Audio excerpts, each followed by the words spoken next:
Et là bonjour, bienvenue dans ce format habituel de fin de saison, le bilan des animés de l'hiver 2025. C'était une saison énorme, voilà, à tel point que j'en ai lâché un petit, voilà. C'est dire à quel point, hein. Je me suis lâché cette saison, j'en ai vu bien 20 des animés, je pense. En comptant ce qui était aussi de la saison précédente et ce qui va continuer cette saison. Je crois qu'il n'y a que les carnets, moi, qui continuent cette saison, puisque je regarde la VF. D'ailleurs, il n'y a pas eu d'épisode la semaine dernière. C'est bien dommage.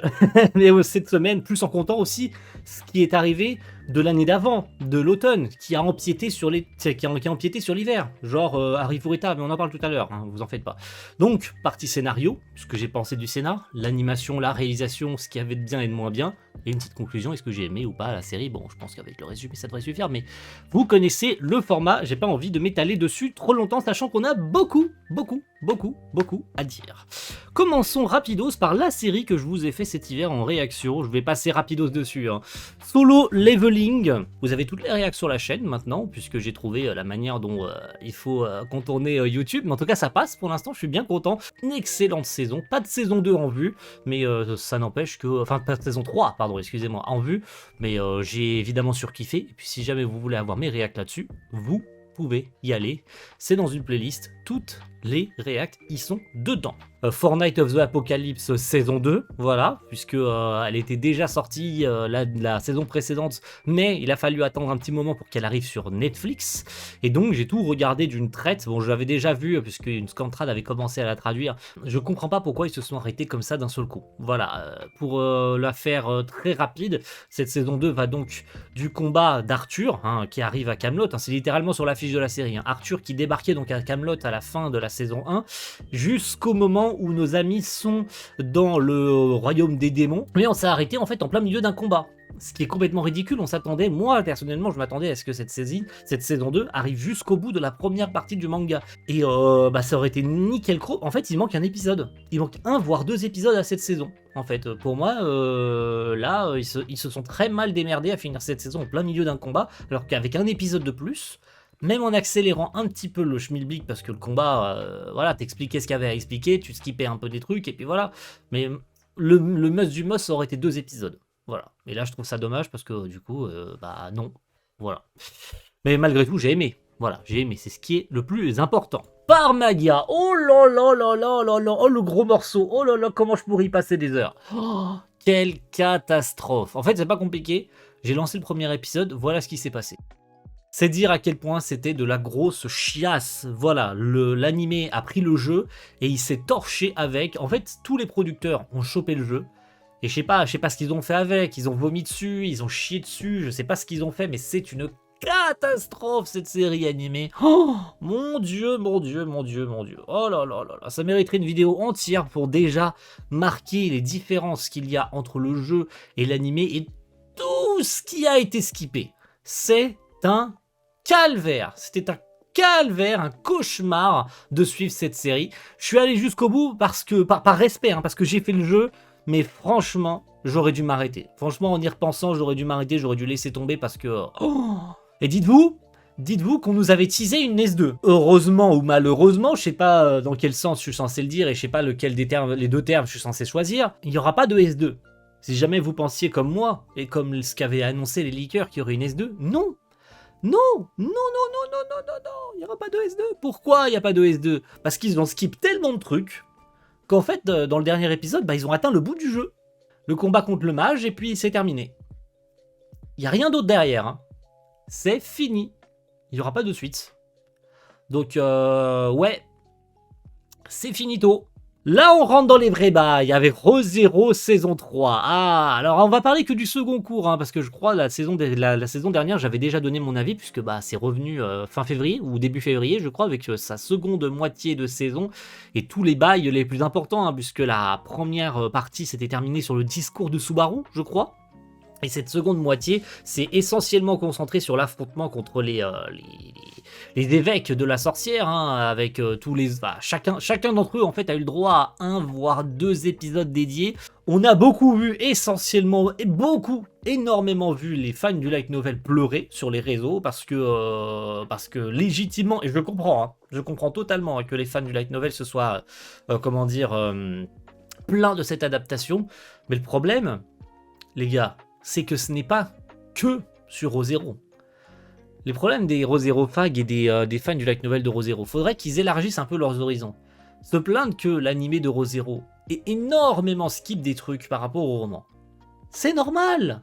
C'est normal, les gars! Faire tenir aussi peu d'épisodes sur beaucoup de pages du roman, c'est impossible! C'est impossible. Si vous voulez tout, faudrait littéralement qu'ils adaptent ça en, je sais pas, faudrait qu'une saison fasse 50 épisodes, faudrait que ça soit un animé fleuve, en fait. Et le problème principal de ces gens-là, et de tout le monde, en fait, en général, c'est qu'une adaptation de light novel, t'as beaucoup de trucs, et la première série qui m'y a fait penser, à l'époque, quand c'était sorti, c'était Slime. Vous vous rappelez du drama sur la saison 2 de Slime? Que oui, on se fait chier, pendant 3 épisodes ils font que parler, il y a que du dialogue, on veut que le scénario avance, mais ils adaptent le scénario en fait. Donc, vous vous plaignez qu'ils skippent des trucs du light novel, et énormément de dialogues, par contre les 10 dialogues on les adapte, vous seriez les premiers à vous plaindre que on se fait chier, c'est long, il y a que du blabla, on veut que le scénario avance. Donc vous savez pas ce que vous voulez en fait. Un coup sur deux, c'est trop long, on se fait chier, faudrait que le scénar avance parce que là, c'est long et les épisodes racontent rien. Et puis, on en a marre des épisodes full blabla où les personnages ne bougent pas, il n'y a que des réunions. Hashtag slime. Par contre, on vous enlève ça et on va directement dans le vif du sujet. Vous seriez les premiers à pleurer qu'on n'a pas eu de contexte, on ne sait pas ce qui s'est passé, ils ont skippé des dialogues, ils ont skippé des trucs. Donc, il n'y a pas de juste milieu avec les adaptations de light novel. Si on enlève des trucs, ça se plaint. Si on adapte tout, ça se plaint. Voilà. Le débat, il est clos. Vous ne savez pas ce que vous voulez. Subaru et Emilia contre Regulus, c'était stylé aussi, hein, les 2-3 épisodes là, c'était incroyable, c'était clairement les plus beaux de la série. On se rappelle évidemment du combat de Garfield contre le mec géant là avec les 8 bras là, c'était méga stylé aussi avec un français.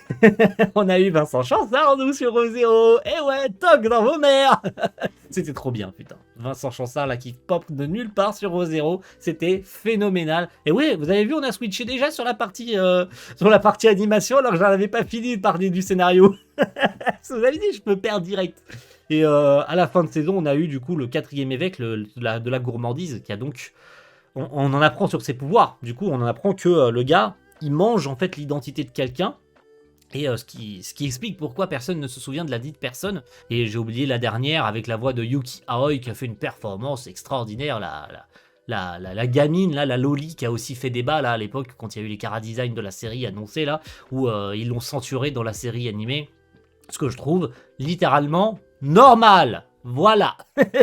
Et pour revenir brièvement sur la partie scénar, bah évidemment que c'était un poulet, voilà. Beaucoup disent que Re:Zero n'a pas fait trop de séquences poussées à part Vincent Chansard, je suis pas d'accord, hein. Je suis vraiment pas d'accord, c'est minimiser tout le travail des épisodes de reprise où le producteur de la série a dit carrément qu'il y avait un des épisodes, notamment contre Regulus, et je vous rappelle certains moments pour que vous rappeliez l'épisode en question, c'est l'épisode où Emilia balance des giga blocs de glace, où ils se mettent carrément à faire du patin à glace.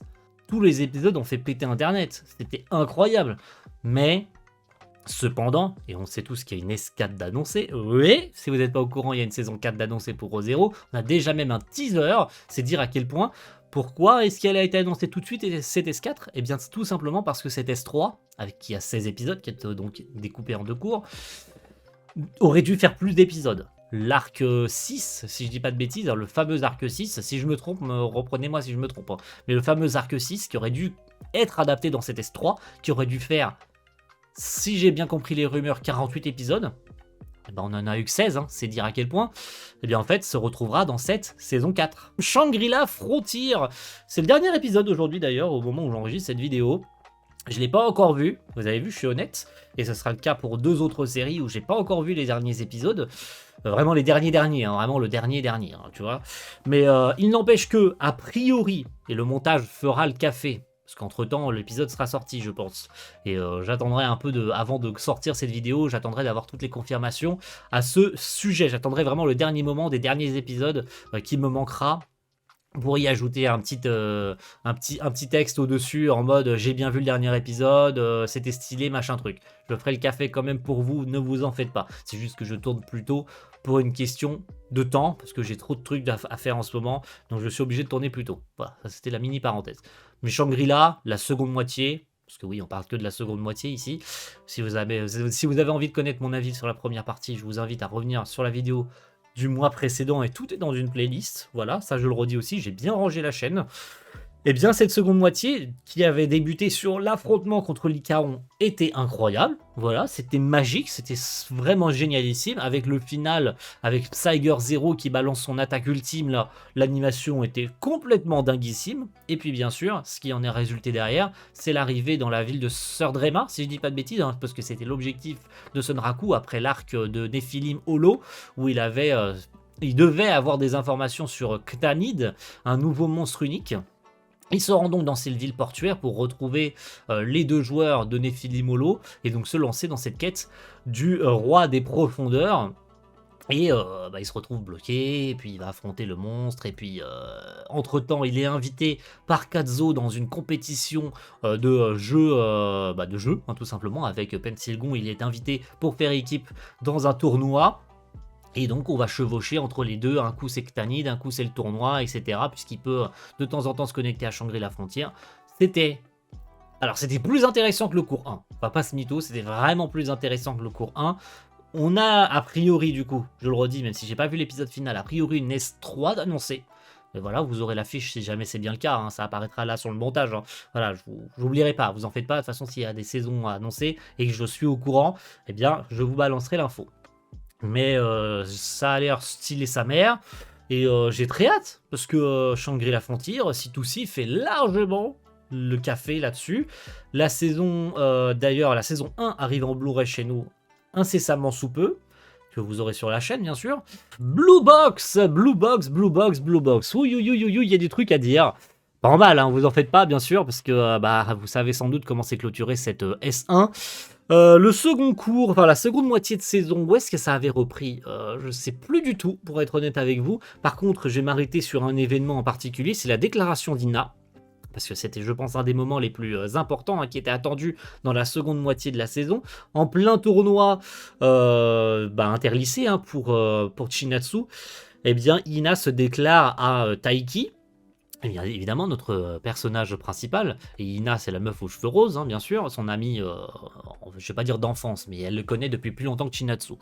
Mais elle se déclare à lui en n'attendant pas de réponse, puisque Taiki, elle sait très bien que Taiki est amoureux de Chinatsu et qu'elle peut pas gagner. Cependant, dans tout le reste de cette saison 1, on va voir énormément Ina forcer auprès de Taiki, en sachant qu'elle attendait pas de réponse, mais je trouve que... alors, ça a fait des vagues, évidemment, hein, quand Taiki l'a officiellement rejeté à la fin de la saison, et qu'on a eu les larmes de Ina, hein, jouées parfaitement par sa seiyuu, bien sûr, hein, dans ce moment ultra triste. Par contre, ça m'a fait ultra marrer de voir les gens retourner leur veste en mode oh, mais si c'est Ina qui gagne pas, j'arrête la série, machin. Vous êtes stupide à ce point-là. Vous avez vu, je suis courtois, hein, parce que à un moment donné, balancer des insultes toujours à longueur de temps, c'est chiant. Vous êtes aussi stupide que ça, ma parole. Chinatsu, c'est littéralement le perso principal de la série. C'était calculé, épisode 1, seconde 1, chapitre 1 du manga, que Chinatsu allait gagner. Hein.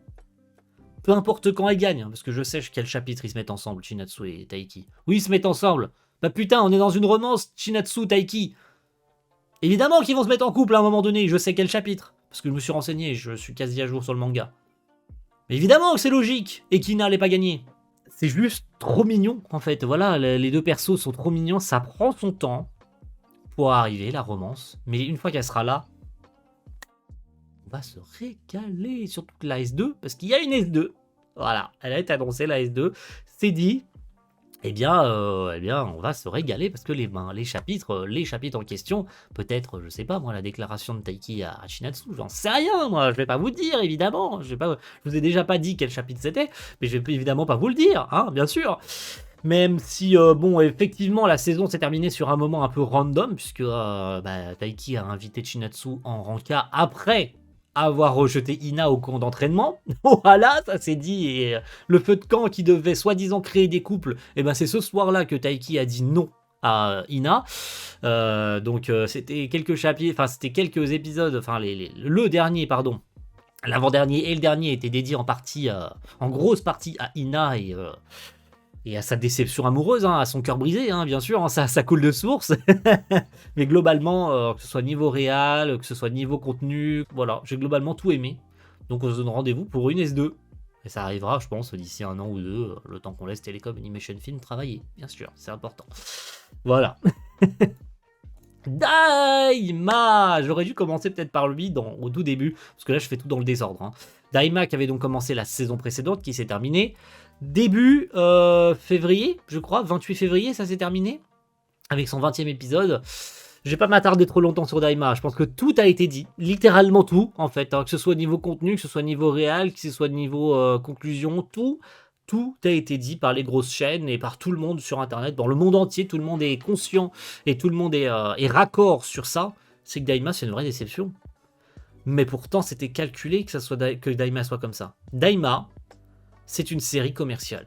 C'est une série pour vendre des figurines et des goodies. Voilà ce qu'est Daima. On aurait dû le voir venir, et pourtant beaucoup se sont voilés la face. Et beaucoup ont retourné leur veste aussi. Je dirais pas qui. Parce qu'en vrai, j'ai pas de nom à donner. Je vous avoue, j'ai pas de nom à donner, mais c'est vraiment pour englober l'internet et Twitter en général. Hein, parce qu'on en a vu des retournements de veste sur les réseaux. Sur Daima, où les premiers épisodes non plus, c'était la joie, la bonne humeur et les étoiles dans les yeux, parce que ça commençait très bien. Le speech avait l'air extrêmement bien géré. Puis d'un seul coup, t'as genre l'épisode 10, t'as eu genre Vegeta et CJ3, et là, ça a été la cohue.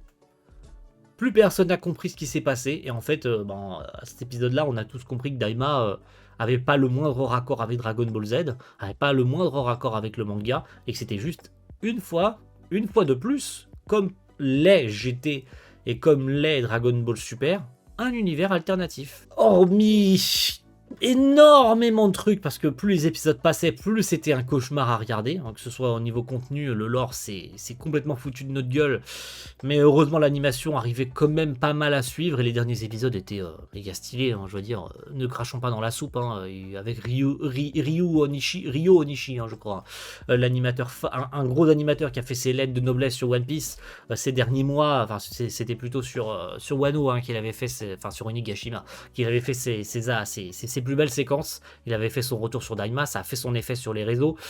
Il y a eu beaucoup de maxage quand même, hein, on connaît les bails, hein, tout le monde fait... tout le monde en parle en bien, mais... c'est bien de parler de la forme, mais ce serait bien de parler du fond. Le problème, c'est que le fond, il n'y en a pas. Je me contenterai de ceci. Arifureta saison 3, qui pareil, hein, a eu une production... Alors, quand je dis c'est pareil... c'est juste pour parler de Pharmaga. Je voulais rebondir sur Pharmaga parce que ils ont visiblement eu la même production. Vous allez comprendre pourquoi je dis ça, parce que vraiment niveau qualité, Arifureta, c'était vraiment pas ça. Hein. Vraiment, c'est dire à quel point c'était pourri en niveau production, c'est que les épisodes ont carrément été repoussés, report. Ce qui fait que du coup, à la fin de saison, s'est retrouvé à chevaucher l'hiver. Voilà, tout simplement. Hein. Mais donc, cette seconde moitié de saison, après la première moitié dédiée en partie à Shia, la meuf lapin, avec son clan qui se venge là du royaume et puis qui font tomber le royaume, hein, tout simplement, à cause de l'esclavage, machin truc, etc., etc. Dans cette seconde moitié, ils partent chercher les derniers labyrinthes pour trouver les derniers items qui vont leur permettre de maîtriser tous les pouvoirs des dieux ou je sais pas quoi. Je sais plus exactement comment ils appellent ça. Et donc ils font les derniers donjons et ils récupèrent les artefacts qu'il leur faut. Donc ils vont dans un donjon où ils arrivent dans une espèce de forêt et ils doivent affronter des insectes, machin. Ils récupèrent une boussole qui leur donne une indication sur l'endroit où se trouve leur monde. Parce qu'on rappelle que l'objectif d'Hajime, c'est de ramener tout le monde au Japon. Parce qu'ils ont été tous isekai, hein, voilà, il n'est pas plus simple que ça. Ils ont tous été téléportés dans un autre monde, donc leur but, en récupérant ces pouvoirs divins, c'est de ramener tout le monde, de créer un portail de téléportation pour ramener tout le monde au Japon. Donc dans cette première moitié, enfin dans ce premier donjon, je crois qu'ils y arrivent quasiment tous. Même si les autres héros, là, en particulier Shizuku, Koki, la Loli et puis le mec Barak, là, parce que je me souviens plus de tous les noms, je me souviens surtout de Shizuku et de Koki, parce que Shizuku, elle a eu aussi son moment à elle, et en particulier dans le dernier donjon de la seconde, enfin des derniers épisodes, le donjon de glace que vous voyez sur ce cahier visual, eh bien, tout le monde a été mis face à son double, ou plutôt sa partie sombre. Voilà.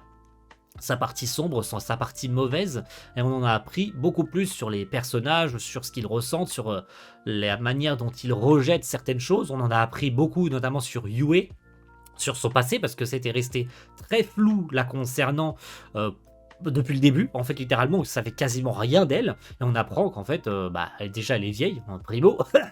C'est une loli légale, mais elle est vieille. Elle a genre plus de 1000 ans, tu vois. Les japonais, voilà, je justifierai rien.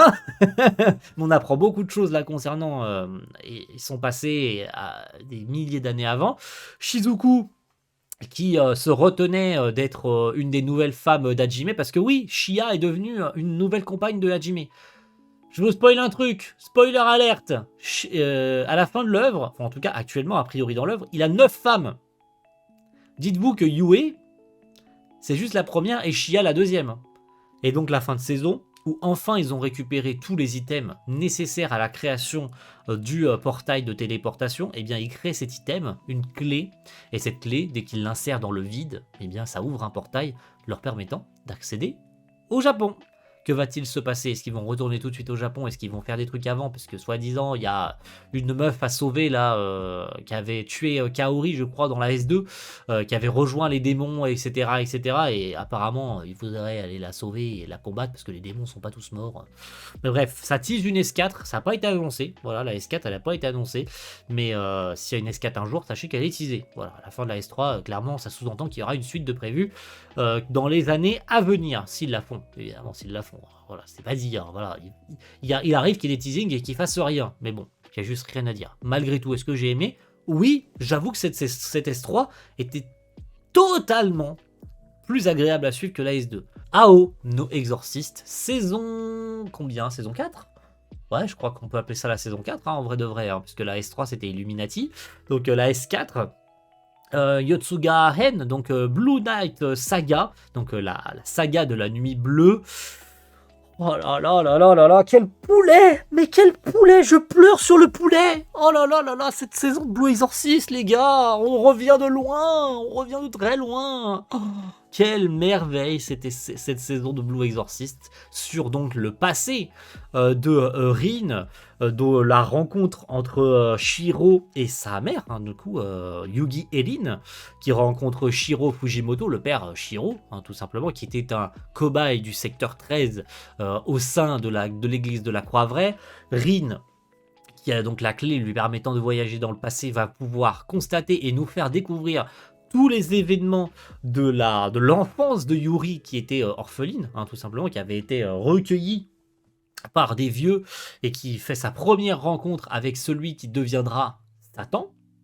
Donc on va voir le temps passer au fur et à mesure, Yuri qui va grandir, rejoindre la Croix-Vraie, pareil pour Shiro, hein, qui au début était quelqu'un de taciturne, qui parlait pas beaucoup, qui avait comme objectif que de buter des démons, qui va s'assagir au fur et à mesure des années. On va voir Yuri grandir, devenir une jeune femme, on va voir aussi les premières expériences du secteur 13, on va voir les manigances de Mephisto, hein, tout simplement, jusqu'à ce moment fatidique de l'apparition, la première matérialisation dans un corps d'un cobaye du secteur 13 de Satan. Voilà, qui au début ne va être littéralement qu'un nouveau-né, hein. Il n'y a pas plus simple que ça. Alors il y avait le corps d'un adulte, mais il se comportait comme un nouveau-né qui va accueillir beaucoup plus de connaissances au fur et à mesure du temps, par jalousie aussi envers Shiro, hein, voilà, puisqu'il voulait Yuri que pour lui. Voilà, il était amoureux de Yuri, il n'y a pas plus simple comme explication, hein. Shiro, qui a mis beaucoup trop de temps à se rendre compte que Yuri aurait dû être sa compagne, il a toujours rejeté Yuri, alors qu'il aurait clairement dû en faire sa femme depuis bien longtemps. Preuve que ça va vraiment le marquer de regrets toute sa vie jusqu'à la fin de ses jours. Voilà, parce qu'on sait évidemment comment meurt Ichiro, hein, c'est littéralement à la fin de la saison. Et donc la première rencontre avec Satan qui acquiert les connaissances qu'on lui connaît, qui va donc devenir supra-intelligent et se rendre compte qu'il est le dieu de la GN, hein, le démon le plus puissant qui existe et le père de tous les démons. Et la destruction de la Croix-Vraie, lui qui prend le contrôle de la Croix-Vraie, Yuri qui reste à ses côtés, qui tombe enceinte et qui donne naissance à Rin et Yukio. Je vais m'arrêter sur ça, hein, voilà. Mais vous avez vu, si vous avez vu la saison, c'était vraiment un plaisir. C'est pas suffisant, je suis désolé, c'est pas suffisant un plaisir. Extrêmement stylé à suivre, voilà, j'ai trop kiffé. Vraiment, c'était incroyable. Et en plus, avec cette saison en plein milieu, je me suis mis à lire le manga et je suis quasi à jour sur le manga. Bon, j'avais fait d'une traite et finalement je me suis arrêté parce que j'étais arrivé au bout des tomes sortis en France et je voulais rattraper sur une scantrad, mais je me suis dit peut-être que je vais attendre les tomes finalement. Mais dites-vous que c'est rien, ça, c'est rien. Enfin, c'était d'un arc trop cool, c'était un arc flashback du coup, hein, forcément, c'est que du passé. Mais oh là là, le teasing de fin là avec le chapitre le dernier chapitre de l'arc, hein, tout simplement le 112, si je dis pas de conneries, où Rin va pas retrouver Yukio, qui avait donc, on rappelle, rejoint Illuminati à la fin de la saison 3. Que va-t-il se passer pour Rin et Yukio? Vont-ils se battre? Vont-ils se réconcilier? Parce qu'ils s'étaient séparés sur de mauvais termes, hein. Yukio avait tiré sur Rin, voilà, tout simplement. Mais maintenant que Rin connaît ses origines, lui qui aurait visiblement ne pas voulu naître, maintenant qu'il connaît tout ça, que va-t-il pouvoir dire à Yukio? Bon, on verra ça s'il y a une saison 4, c'est une saison 5. On espère, hein, franchement. Aniplex, s'il vous plaît. Autant d'habitude, vous êtes vraiment des cons à gérer les séries n'importe comment et à donner trop de travail à des studios, mais Vol n'a fait le taf. Niveau animation, c'était clean en vrai de vrai. Parce qu'il y a de beaux moments. Alors, c'est pas le meilleur arc pour balancer de l'animation, ce sera plus sur le prochain, qu'il va falloir juger les compétences de Voln, parce qu'il y a des très belles choses la saison prochaine. 6 prochaines saisons doit y avoir. Il y a de très belles choses à adapter, de très bonnes pages, mais je trouve qu'ils ont largement rempli le café. Hein. Franchement, ils ont rempli leur part du marché, Voln. Hein. J'ai rien à dire. Hein. Franchement, c'était nickel chrome. Hein. Sur tous les épisodes où il y avait besoin de faire quelque chose, ils ont fait le café. Donc, je dis respect. Voilà. Est-ce que j'ai kiffé?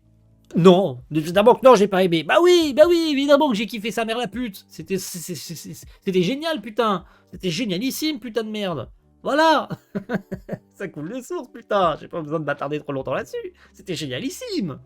Regardez cette saison si vous avez vu Illuminati. Illuminati qui arrive en Blu-ray aussi. Dr Stone, saison finale, parce que je vais l'appeler la saison finale, ça fait qu'elle est découpée en plusieurs cours, et donc elle s'est terminée, et la seconde cours arrive au mois de juillet.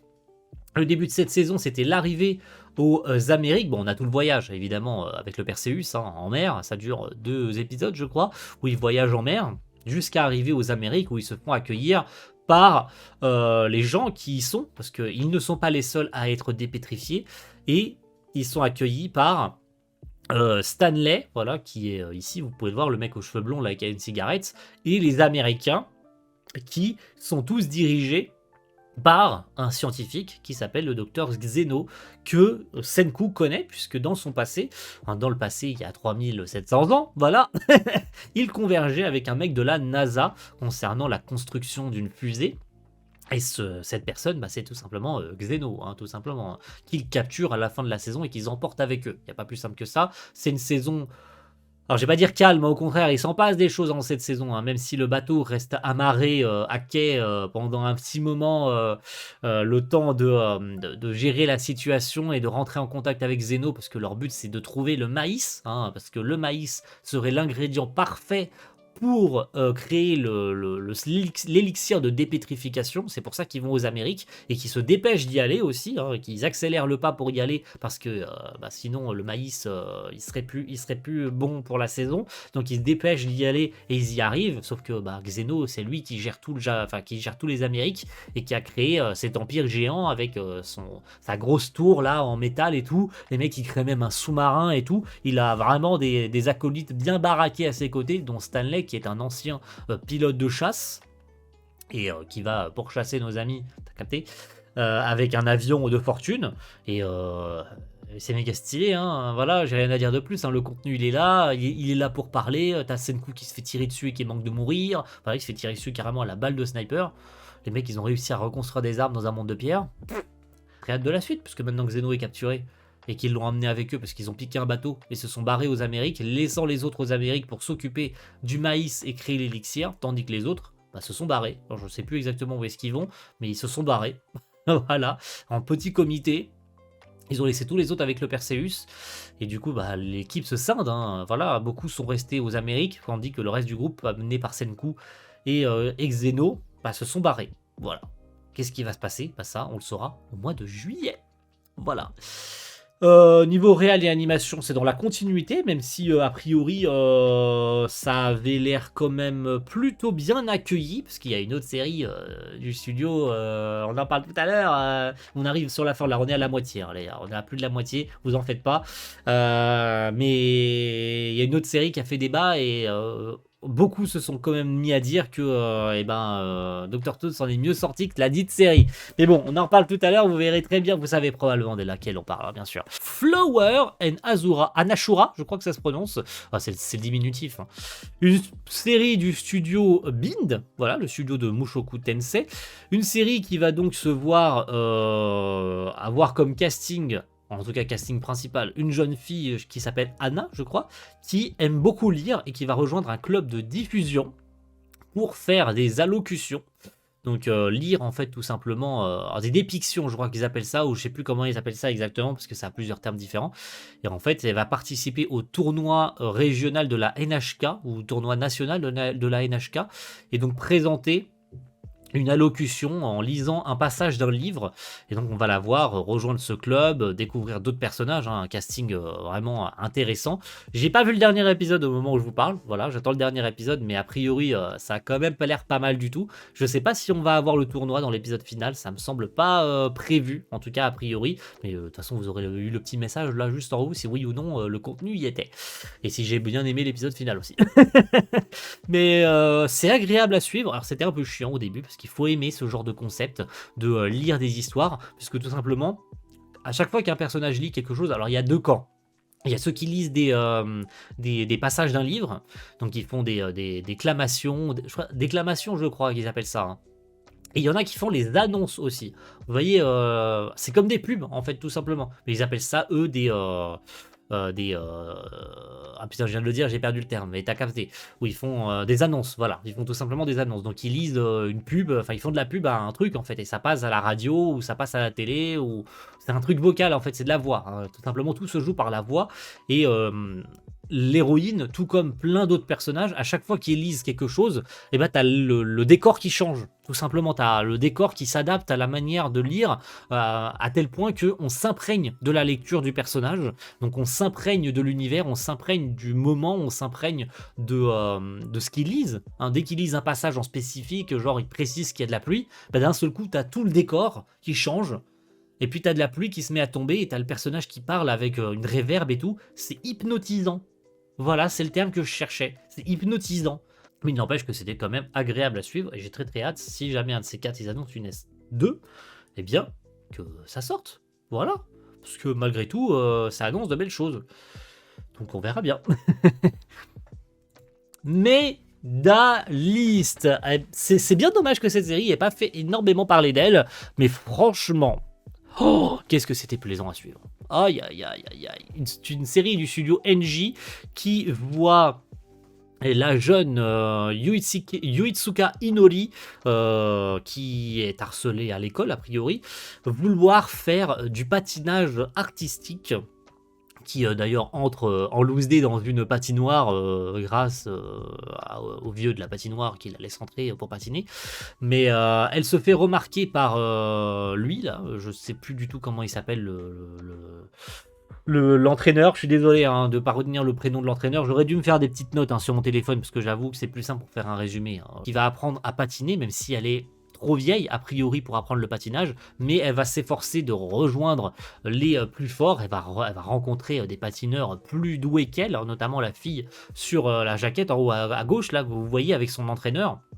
Numéro 1, ancien numéro 1 en patinage artistique aux Jeux Olympiques. Voilà, c'est le mec qui a gagné les Jeux Olympiques au Japon, en tout cas, qui a fini premier aux Jeux Olympiques ou deuxième. Non, c'est lui qui a gagné, hein, Jun. Je vais rester sur Jun, parce que son nom est trop compliqué à prononcer. Donc Inori, trop vieille, va donc rattraper son retard progressivement aussi changer psychologiquement parce qu'elle passait son temps à stresser, à changer d'avis. Puis sa mère, en plus, elle refusait qu'elle fasse du patinage.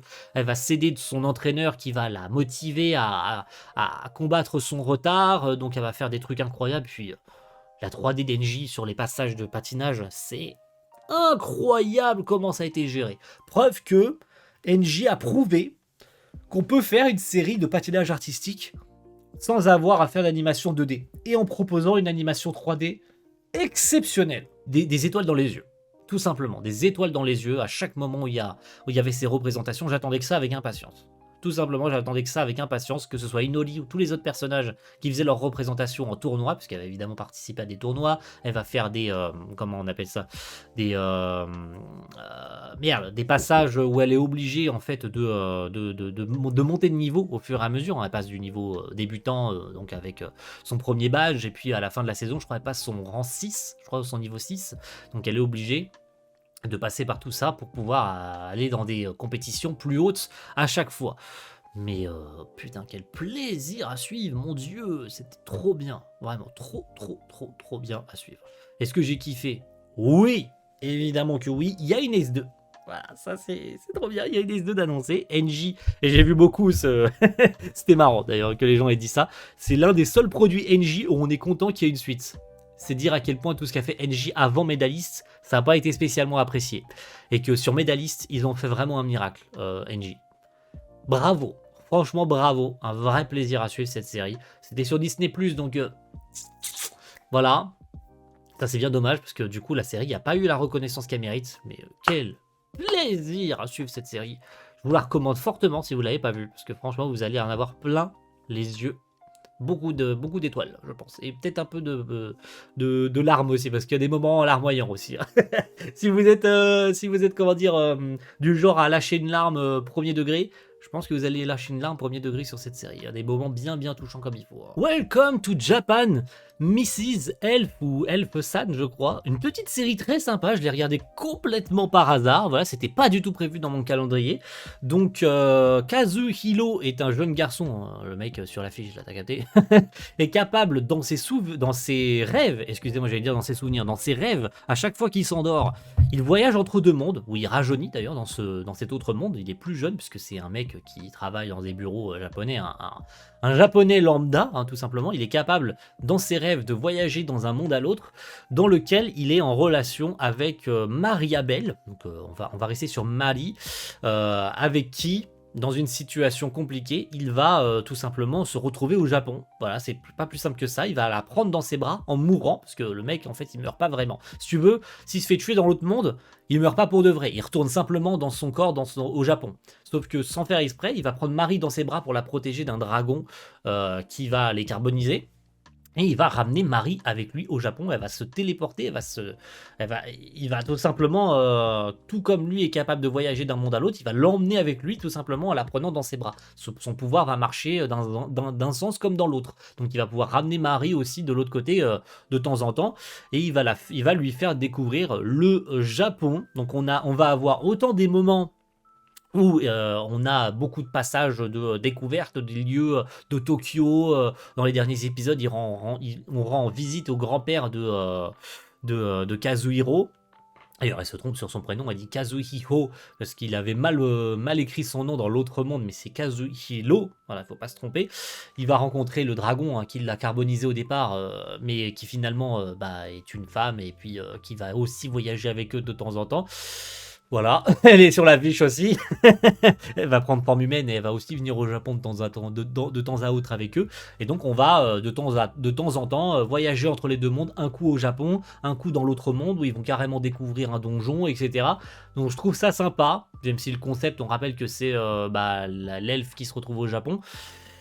Et aussi un petit peu de romance, voilà, on voit leur relation grandir au fur et à mesure. Ils dorment littéralement dans le même lit, ils vivent littéralement ensemble comme un couple. Lui, il lui fait à manger, il l'a fait visiter le Japon comme il faut, etc.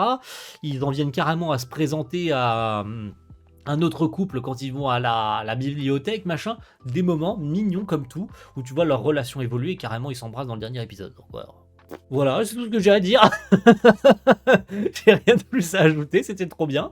C'était pas spécialement beau, mais c'était sympathique. Donc voilà, niveau animation, réalisation, ça casse pas trois pattes à un canard, mais franchement, pour ce que ça a montré, c'est largement suffisant. Et c'est sur Crunchyroll. Donc n'hésitez pas à aller y jeter un oeil si jamais vous avez envie de débrancher votre cerveau et pas vous prendre la tête à regarder un truc trop compliqué. C'est pour vous, c'est nickel chrome, ça fait le café, c'est sur 12 épisodes. Vous allez kiffer, j'en suis certain. Okitsula, une série qui a fait parler d'elle, je pense, hein, ou pas du tout, ça se trouve je suis le seul trou de balle à avoir regardé cette série. Une série sur Okinawa, voilà, tout simplement, il n'y a pas plus simple. Donc on a un jeune homme, alors j'ai complètement oublié comment il s'appelle, le MC, on le voit avec son t-shirt vert, qui en fait est un Tokyoite qui déménage à Okinawa.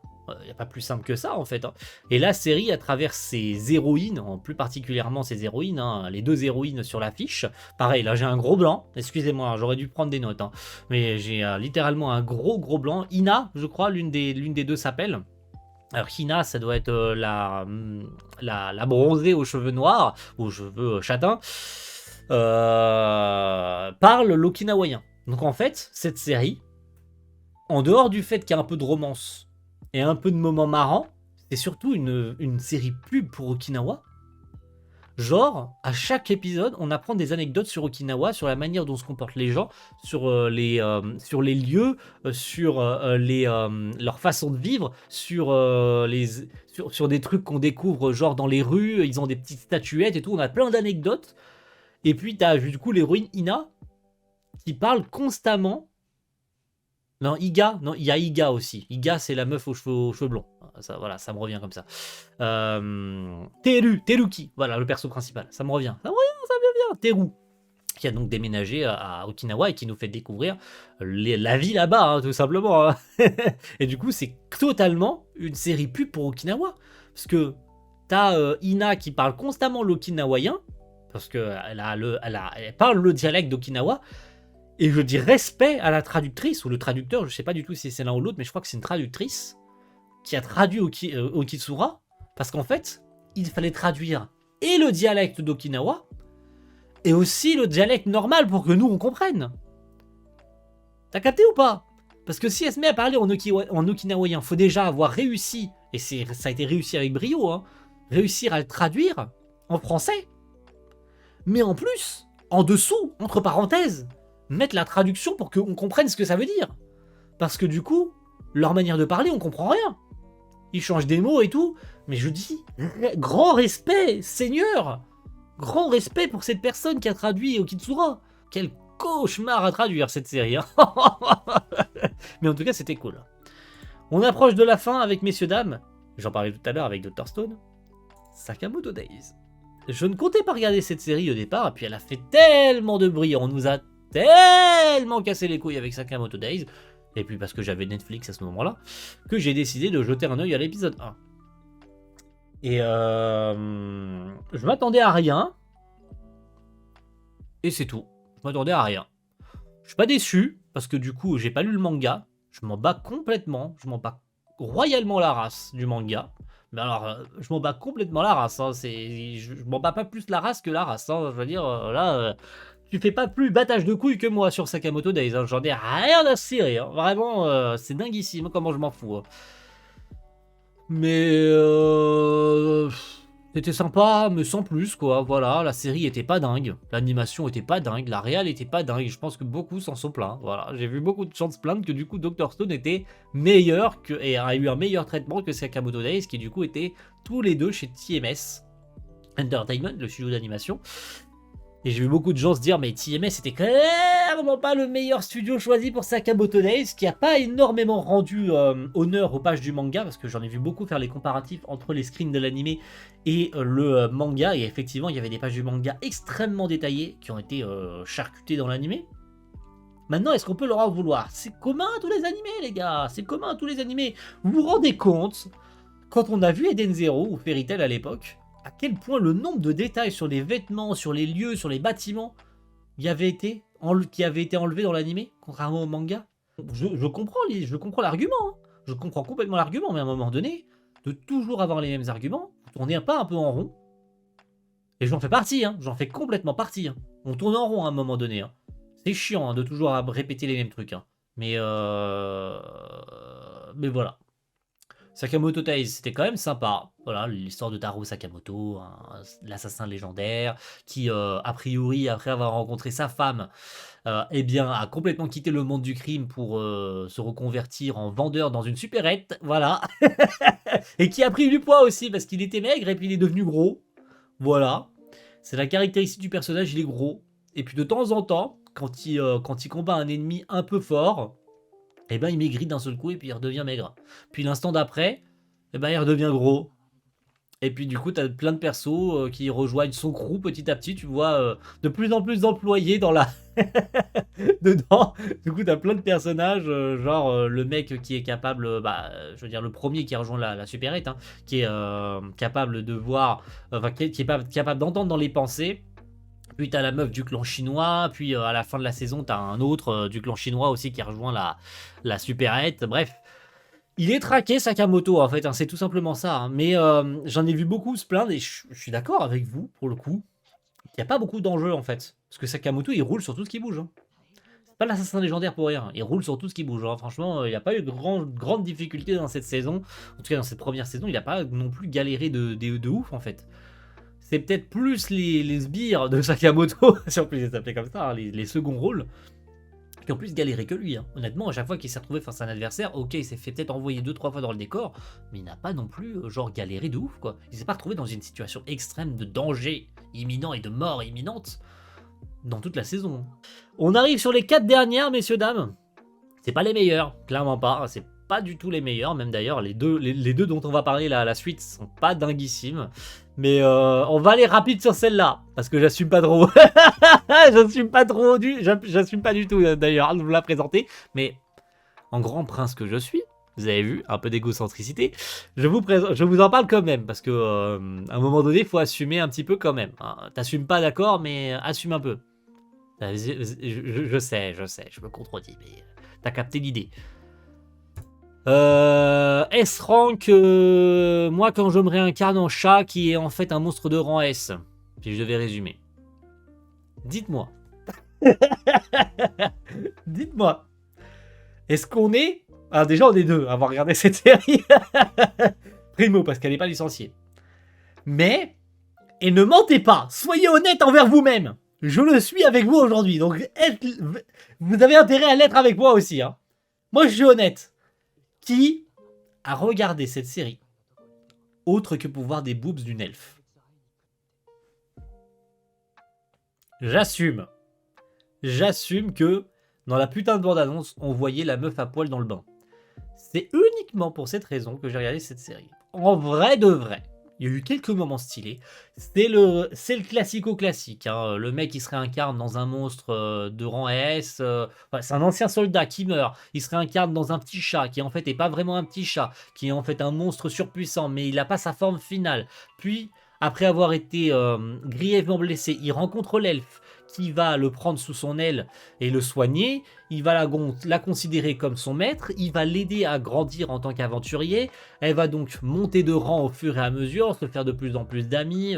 Des meufs au gros sein d'ailleurs. Voilà, je veux dire... 1 plus 1, ça fait 2. T'as capté. Et gravir les échelons jusqu'à carrément participer en fin de saison à la protection de son village face à des démons et carrément tuer un démon. Voilà. Elle va carrément monter rang A, elle va apprendre des techniques divines et tout, elle va revoir celle qui lui a donné envie de se lancer en tant qu'aventurière dans le passé, qui l'a sauvé elle et son village, donc l'elfe royal là qu'on voit juste en haut à droite. Elle va revoir du coup qui va l'entraîner à maîtriser de nouvelles techniques. Et donc on va partir à la chasse aux démons pour éviter le réveil du roi démon, donc le classico-classique monde avec le roi démon qui a été tué par le héros, etc. etc. Et c'est donc elle, la nouvelle héroïne, parce qu'elle représente parfaitement elle et Tama, qui est donc le nom du héros, hein, le nom du chat, hein, du Behemoth, t'as capté. Ils sont représentés tous les deux comme étant l'elfe, hein, le héros et puis la bête sacrée, je crois qu'ils appellent ça comme ça. Mais bon, qui a regardé cette série autre que pour voir les moments où elle est à poil dans le bain? Soyez honnête un peu avec vous-même. Putain. On en a marre à chaque fois de jouer les faux culs. Vous avez vu? Je le sais, tout le monde a quitté cette vidéo et je parle tout seul à partir de maintenant. Mais je n'ai rien à secouer. Je suis honnête envers moi-même, ok? S'il vous plaît, partez pas. Bon, ça va, c'était pas horrible. Mais s'il n'y a pas de saison 2, en vrai, on regrettera pas beaucoup. On va être honnête. On va être honnête aussi là-dessus, c'est pas très grave. Hein. C'est pas la mort du petit cheval, quoi. Jubelblatt. C'était de la merde. Voilà, je suis désolé de commencer comme ça, mais c'était de la grosse merde. Franchement, je trouve que l'auteur ou l'autrice du manga, qui d'ailleurs s'est terminé il n'y a pas si longtemps que ça, la première partie de Jubelblatt, parce qu'il ou elle a lancé une nouvelle partie de Jubelblatt, a priori qui se passe quelques années après la fin de la partie 1.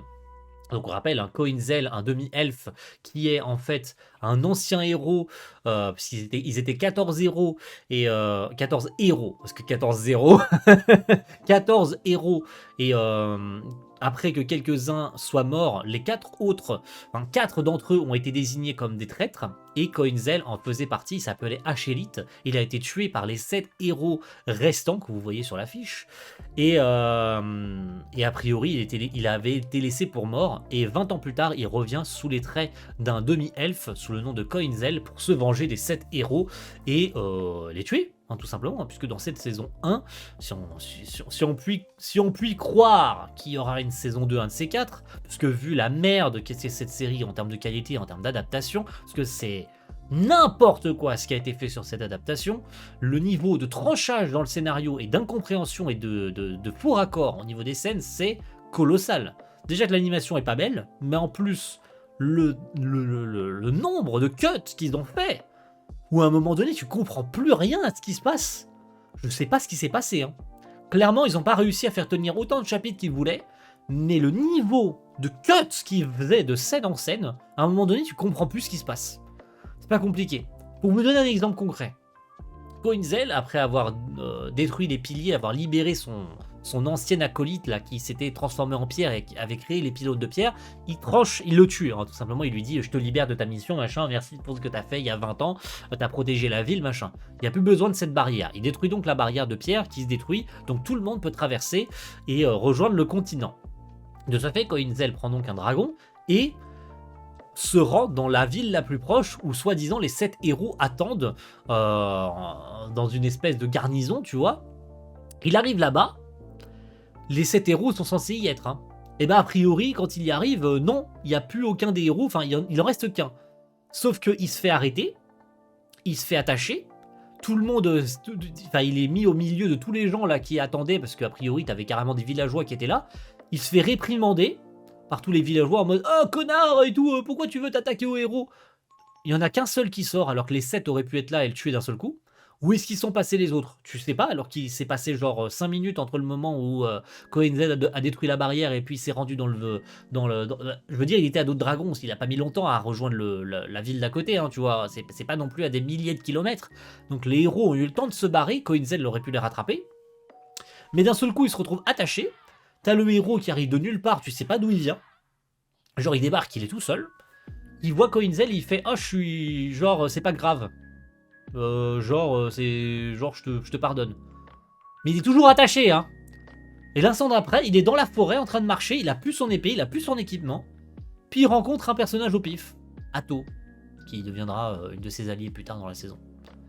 Le niveau de battage de couilles de cette série, c'est énorme. Vraiment, c'est énorme le niveau de battage de couilles au niveau de l'adaptation. C'était pas bon, c'était pas beau, c'était pas bien, c'est pas une bonne adaptation, je vous la recommande pas du tout.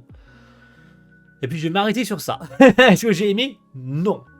Bien la première fois que je dis un truc comme ça. Non, j'ai pas aimé. Voilà, j'ai pas aimé du tout même d'ailleurs. Je préfère l'oublier de ma mémoire, Jubelblatt. Voilà. Je préfère m'arrêter sur ça parce que sinon on pourrait y passer 1000 ans. Avant-dernière du jour avec My Happy Mariage. Qui n'est pas fini, il manque les 2 derniers épisodes puisque la série a étonnamment été report. Voilà, les deux derniers, enfin l'avant-dernier épisode a été report, ce qui a logiquement report le dernier, qui sort, alors il y a l'avant-dernier qui sort ce lundi, parce que je tourne dimanche. Donc demain il y a l'avant-dernier, puis la semaine d'après, début avril, deuxième semaine d'avril, il y a le dernier épisode qui sort. Donc techniquement, cette vidéo, de toute façon, elle sortira après la fin de l'épisode final de My Happy Mariage. Donc j'attendrai peut-être ce moment-là avant de la sortir. Mais globalement, c'était bien. Franchement, c'était bien. Honnêtement, après autant de temps, en fait, non, on n'a pas attendu autant de temps que ça. C'était plaisant de les retrouver, sachant qu'il y avait un épisode intermédiaire entre la S1 et la S2 qui faisait office soi-disant d'OAV, en fait, vendu au Japon. Il avait été finalement sorti sur Netflix, donc avec la VF et tout la totale, qui faisait donc la jonction entre la S1 et la S2. Et donc on a eu cette S2 qui se concentre essentiellement déjà sur la relation entre Kyoka et Mio. Hein, on voit leur relation grandir au fur et à mesure, mais aussi par le fait que si vous n'avez pas vu l'OAV, vous ne pouvez pas comprendre que Mio, elle a en fait un pouvoir extrêmement puissant, puisqu'elle a effectivement un pouvoir onirique. Elle pensait ne pas en avoir, mais elle a hérité d'un pouvoir onirique très puissant, la vision onirique. Et elle est en devenir, elle est en passe de devenir, et c'est ce qu'elle devient dans cette saison 2, la dame à la vision onirique, ce qui fait qu'elle est quémandée par énormément de gens, à tel point qu'elle est extrêmement demandée. C'est l'un des pouvoirs, c'est le pouvoir le plus puissant, c'est un pouvoir de préscience qui est capable de voir passé, avenir, passé, présent et avenir, je crois un truc comme ça. Ils sont attaqués par l'Union Sacrée, dirigée par... A priori, on pensait tous que ce serait le père de Mio, mais non, on sait quel est le père de Mio. Hein. Le père de Mio, c'était le chef de la famille Saimori. Hein, voilà. Je sais pas pourquoi, en fait, j'ai trigger dès que j'ai vu... comment il s'appelle déjà le méchant de la saison, je me souviens plus, ça fait chier, il a un nom casse-couille en plus. Mais il se prend pour le père de Mio, parce que dès qu'il la voit la première fois, il fait viens ma fille, c'est la première fois qu'on se rencontre, mais you are not my father. Connard, tu n'es pas mon père. Mais c'est donc lui qui dirige l'Union Sacrée, qui veut a priori mettre Mio au sommet de tout, carrément faire tomber l'empereur et mettre Mio au sommet de l'empire. Donc le gars fait carrément tout ça juste pour Mio, parce qu'a priori il était amoureux de la mère de Mio, mais qui n'a pas pu devenir la dame à la vision onirique, donc il veut réitérer ça, mais pour Mio. Donc le gars il a créé une secte terroriste qui fait découvrir à tout le monde les grotesqueries, donc les espèces de démons que les gens ne voient pas à part ceux qui ont des pouvoirs spirituels. Ok. Et puis Mio dans les derniers épisodes qui éveille la vision onirique. J'ai trouvé ça trop rapide à mon goût. Honnêtement, j'ai rien ressenti quand c'est arrivé. Mais par contre, la saison était belle. Franchement, j'ai rien à dire. Hein. Le contenu, il est là. Voilà. C'était quand même plaisant. Hein. Bravo Kinematic Russe. Hein. Un retour tonitruant comme ça, même si dommage pour le petit report des derniers épisodes. Mais j'applaudis le concept. Hein. Enfin, j'applaudis le truc. Hein. Franchement, c'était toujours aussi incroyable à suivre et toujours aussi plaisant. Surtout avec la VF. Ouais, parce que oui, elle était en simulcast la VF. Merci Netflix. Vous allez très peu de fois m'entendre dire merci Netflix, parce que c'est tellement des chiens de la casse Netflix qu'on peut pas leur dire merci tout le temps. Bon, ils ont fait aussi une VF en simulcast, en simuldub pour Sakamoto Days. Donc, on va clôturer sur une autre déception. Ce sera la dernière déception de cette vidéo. Zenshu. Zenshu est une énorme déception. Alors, on va pas revenir sur tout le marketing de la série qui nous avait été en premier lieu vendu comme un espèce de Shirobako V2. Hein, si vous ne connaissez pas Shirobako, c'est tout simplement une série qui explique le fonctionnement d'un studio d'animation et la manière dont plusieurs héroïnes vont se retrouver à des postes différents de la Japanimation. Donc t'en avais une qui se retrouvait assistante de production, t'en as une qui voulait être seiyuu, t'en as une qui voulait être animatrice, t'en as une qui voulait être scénariste, et t'en as une qui travaillait dans la 3D. Donc on avait un peu tous les pôles en fait. Et Zenshu nous était a priori vendu comme ça.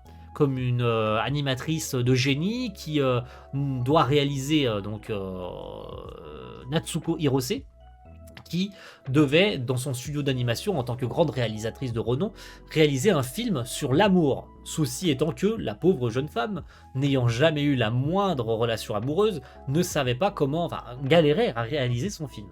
Sauf que d'un seul coup, après avoir mangé un bento périmé, elle s'effondre et se réveille dans un lieu qui est en réalité celui de son film d'animation préféré, L'Anéantissement, où elle va rencontrer les héros de ce monde, et notamment son héros préféré, Luc, voilà, le héros, le chef, si on peut appeler ça, des 9 guerriers qui font partie du film L'Anéantissement. Et Natsuko, avec les pouvoirs de sa règle, va faire apparaître de temps à autre pour protéger ce monde et les Soul Future et changer la fin du film, parce que c'est littéralement son but, hein, sauver le monde et empêcher l'anéantissement d'arriver à son but final, parce que l'anéantissement est un film à fin triste, hein, puisque le monde est détruit à la fin du film, donc c'est un film, on va dire, justement, c'est vraiment l'antipode parfait des films avec une fin parfaite, une fin heureuse et tout. L'anéantissement, qui avait d'ailleurs été un énorme flop, eh bien, Natsuko va chercher avec ses pouvoirs non seulement à changer le cours des choses, mais aussi elle va se rapprocher de Luke. Ça coule de source. Mais voilà, c'est ce côté un peu trop prévisible de la chose, parce que c'est logique, on s'attendait tous à ce que Natsuko, en arrivant là-bas, cherche à changer les choses. Et je vous le donne dans le mille, elle a changé la fin de l'anéantissement. Ce qui donc est énormément cliché. Et puis du coup, je vous le donne dans le mille. Elle retourne dans son monde normal. Donc en fait, on était juste sur un isekai, qui a priori n'était pas vraiment un isekai, parce qu'elle retourne dans son monde normal à la fin du film. Elle a sauvé tout le monde, elle a changé le monde, elle a sauvé tous les gens, et puis tous les Soul Future sont revenus, parce qu'elle n'a pas juste genre sauvé la ville, la dernière ville, tu vois, qui restait avec le dernier Soul Future. Non, elle sauve le monde par la magie de ta gueule, c'est magique. Parce que le scénario, on a des idées comme ça, et clairement tu sens que c'était pas prévu pour que ça se finisse comme ça. Parce que c'est rushé à mort, sans aucune conséquence. Genre, il n'y a aucun mort, tout le monde revient à la vie, le monde il est beau, le monde il est plein de champs de fleurs, et c'est bon, c'est fini. Et genre, elle retourne dans son monde d'origine, elle a réussi elle a réalisé son film, c'est un véritable succès, parce que quand elle était dans l'anéantissement, elle a trouvé son premier amour, et son premier amour, je vous le donne dans le mille, elle l'avait sous les yeux depuis le début, c'était Luke, voilà. Mais on n'a pas le droit à une autre fin que celle-ci, parce que la série avait décidé que ce serait comme ça que ça se finirait. Mais putain, je veux dire, on a un épisode final qui annonce quand même la couleur. Je veux dire, t'as carrément le démon de l'anéantissement qui arrive, il est gigantesque, il n'y a rien qui indique que Natsuko peut gagner, que le truc est en train de désintégrer le monde, et à la fin, il reste rien du tout, même Natsuko disparaît, tu vois. Mais bon, le problème, c'est que tout est prévisible dans cette série, et pourtant, c'est une série originale, hein, mais tout est prévisible, et la fin est prévisible. Et au final, t'as la vieille en oiseau qui est en réalité, a priori, la réalisatrice de l'anéantissement qui est décédée, qui a priori, c'est comme Natsuko réincarné dans le monde du film. Je veux dire, le concept était sympa, tu vois, en plus de se réincarner dans le monde du film. Mais bon, ils en ont pas fait quelque chose d'incroyable. Franchement, c'est dommage. Il y avait des épisodes qui étaient cool, en tout cas les premiers, quand tu vois le concept de Natsuko qui réalise un dessin pour tuer les Void et tout. Je veux dire, le concept est trop cool. Tu vois, l'animatrice, elle anime un truc. En plus, il y avait plein de références à plein de séries différentes. T'avais des références au Ghibli, t'avais des références au Gundam, t'avais des références à du Gainax avec du Gurren Lagann et tout. T'avais des références à plein d'autres trucs. T'avais du Tiger Mask et tout. Donc, ma part, ils ont fait vraiment de la pub et de rendre honneur à certaines œuvres en représentant des dessins de Natsuko en faisant ressembler au dessin de Natsuko des personnages emblématiques de la Japanimation. Et pourtant, ils en ont rien fait à la fin. C'est juste, voilà, elle sauve le monde et puis elle retourne dans son monde d'origine et fin. Quel dommage d'avoir fait un truc comme ça. Mais quel dommage. Franchement, quel gâchis, cette série. On partait très bien et ils en ont fait un gâchis à la fin. Et c'est sur ça qu'on va se laisser, messieurs, dames. N'hésitez pas à me dire ce que vous avez pensé de ces séries, si certaines d'entre elles vous les avez regardées ou si vous avez tout regardé comme moi. N'hésitez pas à me faire un petit topo sur certaines des séries, peut-être pas tout, hein, parce que les commentaires vont être très longs sinon, et pour vous, ça sera aussi très long à résumer. Hein. Si vous devez faire à chaque fois le nom de la série, 2 points, me donner votre avis, ça sera des pavés. Hein. Donc si vous avez quelques séries, vous avez envie de me faire un résumé précis, vous avez des choses à dire sur certaines séries, n'hésitez pas, je suis là pour lire. Voilà, je suis là pour vous lire, donc n'hésitez pas. En tout cas, on se retrouve le mois prochain, il y aura moins de séries. Le mois prochain, non, dans 3 mois. Pour faire le bilan des animés du printemps. dans 3 mois. Mais vous en faites pas, elle sera beaucoup moins longue, puisque je vais quasiment rien regarder en fait au printemps. Il y a quasi rien là. Là, c'était une énorme saison. Mais vous en faites pas, c'est la dernière grosse, parce que à moins que dans les mois à venir, il y a des trucs, il y a beaucoup de séries. Hein. Mais là, c'était beaucoup quand même. Il y en a beaucoup et je suis plutôt content que ça soit fini parce que c'était beaucoup de temps à passer devant mon écran et à regarder énormément de séries là, à tout suivre. À un moment donné, c'était un peu casse-tête là, tous les soirs, à devoir regarder une série, ne rien louper. Il y en a beaucoup aussi. J'ai attendu que les épisodes arrivent, donc genre You Bell Blatt, Medalist, je sais plus quelle autre série j'ai attendu aussi, Behemoth, je crois, et Flower and Azura. J'ai attendu qu'il y ait plusieurs épisodes pour tout rattraper. Puis dès qu'il y en a eu genre 7-8, bah, j'ai tout rattrapé d'une traite et je me suis mis à jour. Parce que sinon, ça aurait été casse-tête, tu vois. Mais en tout cas, messieurs, dames, merci à tous. Et rendez-vous très vite, dans 3 mois, pour la suite. Et il y aura moins de choses à dire, vous en faites pas. Allez, merci à tous et à plus. Ciao. Bye.